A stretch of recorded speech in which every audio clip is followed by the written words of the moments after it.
Bom pessoal, olá a todos, mais um videozinho aqui da série de Isaías, né, que a gente está analisando. Lembrando que alguns capítulos eu tenho pulado, tá, que aqui são muitos oráculos contra nações, são linguagens poéticas e não é muito relevante, tá, eu só estou pincelando aquilo que possa ser interessante, tá bom? Lembrando que quem puder dar um like no vídeo, tá, isso ajuda a aumentar o alcance, engajamento, quem quiser comenta aí o que tá achando, tá bom? Então vamos lá. Aqui em Isaías 20 fala assim, ó: no ano em que Tartã, enviado por Sargon, rei da Síria, veio a Asdod e guerreou contra ela e a tomou, nesse mesmo tempo falou o Senhor por intermédio de Isaías, filho de Amós. Primeira coisa que a gente observa aqui, pessoal, é que nesse capítulo a linguagem muda.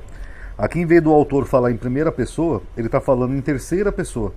Então isso é muito importante, né, a gente saber observar essas diferenciações de texto, porque pode ser que não seja o autor mesmo que escreveu. Pode ser algum discípulo dele que escreveu isso, então depois foi compilado no mesmo livro. Porque em outros capítulos, que a gente vai ver aqui nesse vídeo, o profeta falou em primeira pessoa, mas aqui ele fala em terceira pessoa. Então é alguém falando por ele, tá bom?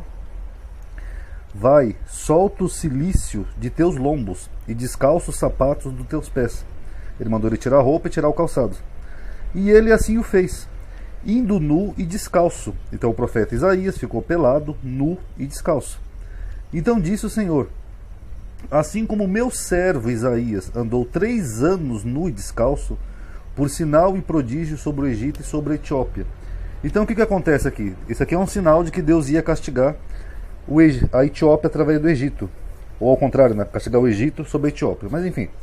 Aí Deus manda o profeta ficar 3 anos nu, literalmente nu, peladão, ali na cidade que ele morava. E o mais curioso disso é que isso seria um motivo de vergonha para esses povos. Quer ver? Olha só. Assim o rei da Síria levará em cativeiro os presos do Egito. Então é contra o Egito o oráculo. E os exilados da Etiópia, e contra a Etiópia também. Tanto moços como velhos, nus e descalços, e com as nádegas descobertas, ou seja, com o bumbum de fora. Isso aqui já desde aquela época. O pessoal reclama aí da Anitta. Aqui desde aquela época já tinha isso daqui, ó. Para a vergonha do Egito, e assombrar Sião, envergonhar Sião por causa dos etíopes, sua esperança, como também dos egípcios, sua glória. Então o que Deus está dizendo aqui? Que para a vergonha do Egito, eles seriam levados para a Síria, nus e descalços. Então a nudez seria uma coisa vergonhosa. Que nem eu falei daquele vídeo lá sobre Jesus, né? Que não era comum na cultura hebraica a nudez, era uma coisa vergonhosa. Tanto que aqui Deus está usando como exemplo o próprio profeta andando pelado para mostrar como ele ia envergonhar o egípcio. O que é meio bizarro, né, pessoal? Que se Deus queria envergonhar o Egito, então o profeta tem que andar dessa forma vergonhosa para poder simbolizar um castigo contra uma outra nação, uma nação que nem a dele, né, que é os egípcios. Muito curioso isso, né? Imagina se fosse outra coisa, então. Por exemplo, se Deus fosse mandar um exército espancar os egípcios, então o profeta ia ter que levar porrada? Então fica meio confusa essa história. O mais provável, como eu falei, é que isso aqui seja obra de uma terceira pessoa, tá? Pode ser que isso aqui não seja do próprio autor. Pode ser alguém que esteja tentando se passar por Isaías, ou escrevendo como se fosse ele, para tentar convencer o rei de Judá a não se aliar ao Egito, tá? É o mais provável. Tanto que aqui no capítulo seguinte, ó, a gente vê que a narrativa muda para a primeira pessoa. Aqui, ó, dura visão me foi anunciada. Então aqui ele está falando em primeira pessoa, foi anunciado para mim. O pérfido trata perfidamente, o destruidor anda destruindo, sobra Elão, Sitia, Omédia, que já fiz cessar todo o seu gemido. Então aqui está em primeira pessoa.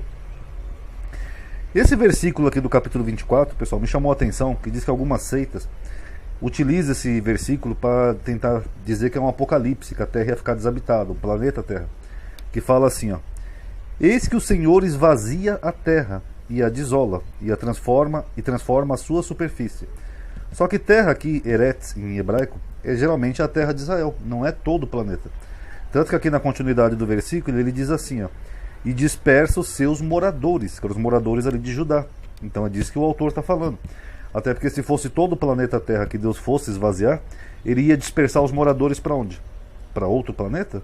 Então não faria muito sentido, mas parece que algumas seitas, eu não sei se são os testemunhas de Jeová, tá? Mas algum desses grupos aí, eles entendem que esse versículo fala que a terra ia ficar vazia. Mas não tem nada a ver. Aqui é um oráculo contra Judá, contra os israelitas, tá? Tanto que ele continua dizendo assim, ó: na verdade a terra está contaminada por causa dos seus moradores. porquanto tem transgredido as leis, mudado os estatutos e quebrado a aliança eterna. Com quem que Deus tinha uma aliança eterna? Com os judeus, conforme a própria Bíblia. O povo judeu tinha uma aliança com Deus. Então aqui ele não está falando da terra toda que ele ia esvaziar, ele está falando da terra de Judá, de Israel. Aí aqui esses dois versículos aqui, Deus está castigando, né?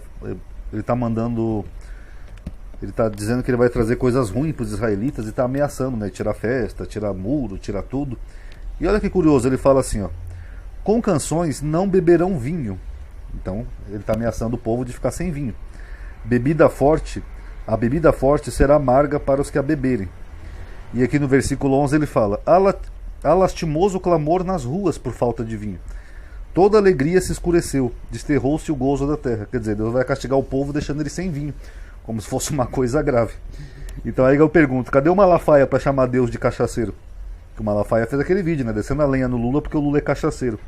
Olha aqui, ó, Malafaia, o Deus que você diz que segue aqui na Bíblia, um dos castigos que ele põe pro povo é deixar o povo sem vinho e sem bebida forte. Quer dizer que quando Deus está de bem com o povo, não tem nenhum problema o povo tomar vinho e bebida forte. E aí, Malafaia, será que Deus também é cachaceiro? Será que Deus toma um golinho lá no céu? Então analisa aí. E aí ele continua dizendo, ó: e o Senhor dos Exércitos dará nesse monte a todos os povos, então aqui são vários povos, uma festa com animais gordos, uma festa de vinhos velhos, com tutanos gordos e com vinhos velhos bem purificados. Olha aí, Malafaia. Uma das promessas de Deus aqui não é um céu, não é um paraíso, não é prosperidade. O que Deus está prometendo aqui é que ele vai dar uma festa, vai convidar os povos e vai ter bastante vinho, ó, vinho velho, mas purificados. Olha que legal, Malafaia. Agora sim dá vontade de seguir esse Deus, viu? Você não está convidado, Malafaia, você não bebe, tá? Continuando aqui. Aliás, os crentes também não vão, né? Porque eles não bebem, então vai ter que ser a gente mesmo, pessoal. Quando a gente morrer, a gente se encontra lá, tá? Enfim. Agora aqui para finalizar o vídeo, pessoal, no capítulo 25, que ele está lançando um oráculo contra Israel, tem muitas expressões aqui que são tomadas depois no livro do Apocalipse. E é por isso que eu falo que as pessoas têm que estudar melhor a Bíblia. Porque os cristãos, principalmente os futuristas, eles pegam o Apocalipse, eles acham que é um fim do mundo, que vai vir um anticristo, uma besta, que não sei o quê. Eles destoam todo o Apocalipse. Mas a maioria das expressões do Apocalipse, que eu já mostrei aqui que eu fiz uma série sobre esse livro, elas têm no Velho Testamento. E quase todas se referem a Israel, não ao mundo todo, e nem a um fim de mundo ou algo do tipo. Que nem, por exemplo, aqui em Isaías 25:8 ele fala assim, ó: aniquilará a morte para sempre, e assim enxugará o Senhor Deus as lágrimas de todos os rostos, e tirará o opróbrio do seu povo de toda a terra, porque o Senhor o disse. Aqui não ter mais morte, eu já expliquei também no vídeo sobre Apocalipse, tá, pessoal? Que não quer dizer que as pessoas vão viver para sempre. Quer dizer que Deus vai tirar aquilo que causa a morte. Aqui no caso de Isaías, os inimigos. E aqui no Apocalipse ele diz assim, ó: e Deus limpará de seus olhos toda lágrima, que nem Isaías. E não haverá mais morte, que nem ali Isaías. Nem pranto, nem clamor, nem dor, porque já as primeiras coisas são passadas. E o sentido é exatamente o mesmo. Não quer dizer que as pessoas vão viver para sempre. O autor do Apocalipse está dizendo que aquela comunidade que era perseguida, onde eles estavam sendo mortos, Deus ia derrotar aquele inimigo, então eles não iam ser mais mortos. É isso que significa. Aí aqui ele fala assim, ó: porque ele abate os que habitam no alto, na cidade elevada, humilha até o chão e derruba até o pó. O que é a cidade elevada aqui em Isaías? Cidade elevada é uma cidade poderosa, uma cidade que foi exaltada por Deus. Não é uma coisa literal, é só uma linguagem profética, poética. É o mesmo que o Apocalipse usa aqui, ó: eu, João, vi a santa cidade, a nova Jerusalém, que de Deus desce do céu. Então, se a Jerusalém estava descendo do céu, é porque ela é uma cidade elevada, que nem Isaías. É só uma expressão, não é literal. Até porque João também viu uma mulher grávida no céu, viu um dragão no céu, então são só linguagens poéticas. Adereçada como uma esposa ataviada para o seu marido. Lembra que eu falei que uma aliança na Bíblia é que nem um casamento? Aqui, ó. A mesma coisa, essa nova cidade ela representa uma nova aliança. Não é uma cidade física, como muitos por aí pensam, tá bom? Aqui ele fala assim, ó: como a mulher grávida, quando está próxima à sua hora, tem dores de parto e dá grito nas suas dores. Assim fomos nós diante de ti, ó Senhor. Bem concebemos nós e tivemos dores de parto, porém demos luz ao vento. Livramento não trouxemos à terra, nem caíram os moradores do mundo. O que significa isso daqui? Significa que eles estavam sendo atribulados por nações estrangeiras, inimigas, como uma mulher que sofre com dores de parto.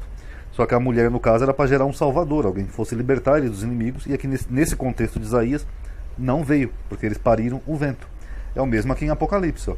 E viu-se um grande sinal no céu, uma mulher vestida de sol, tendo a lua debaixo dos pés e uma coroa de 12 estrelas sobre a cabeça, e estava grávida, e com dores de parto, e gritava com ânsias de dar à luz. Aqui é uma referência a Israel da época dos tempos bíblicos, né, de Jesus, que estava sendo atribulada pelos romanos, né, com várias guerras e a opressão dos romanos, e ela estava ansiosa para dar luz ao Messias, alguém que fosse libertar Israel do jugo romano. A mesma coisa, são meramente expressões. Tem gente que consegue ver aqui Maria grávida. Eu digo, não, não. Essa expressão aparece outras vezes no Velho Testamento, pessoal.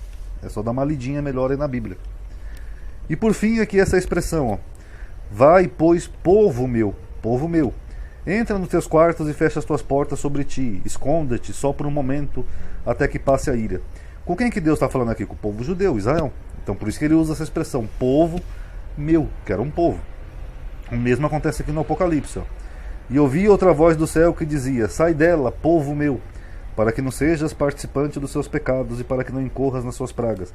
Então o autor do Apocalipse está falando com quem aqui? Com o mesmo povo, com Israel, porque Israel ia ser destruída, né, lá pelos anos 70, por Tito e Vespasiano. Só que tem pessoas que acham que aqui o povo meu é a igreja. Igreja não é povo, pessoal. A igreja é formada de muitos povos, mas a igreja não é um povo. Tem gente até que usa esse versículo para atacar a igreja católica. Eu digo, não tem nada a ver. A expressão povo meu, ela é comum também no Velho Testamento, se referindo ao povo judeu. Tá bom, galerinha? Então tá aí, mais um videozinho da série de Isaías, tá? Quem puder deixar um like aí no vídeo, quem quiser comentar o que achou, que assim aumenta o engajamento do canal, tá bom? Obrigado aí por terem assistido, paz a todos.